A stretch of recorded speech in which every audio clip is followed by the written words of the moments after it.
काही अशी करते। भारत माता की जय, भारत माता की जय। वंदे मातरम, वंदे मातरम।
सर्जनशीलतेची आणि शक्तीची स्वरूप आहे।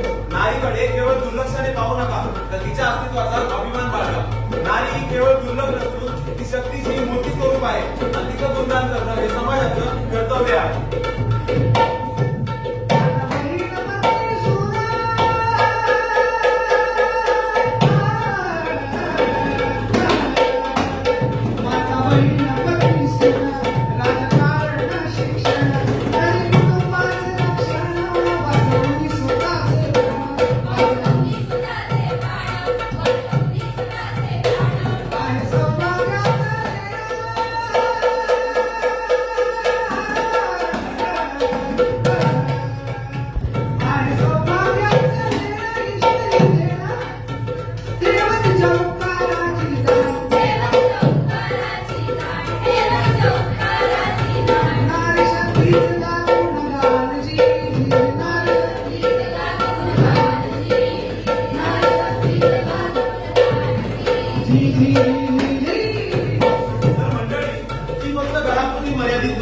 शिक्षण, राजकारण, समाजकारण या सर्व क्षेत्रात ती स्वतःचा जीव पणाला लावून काम करते।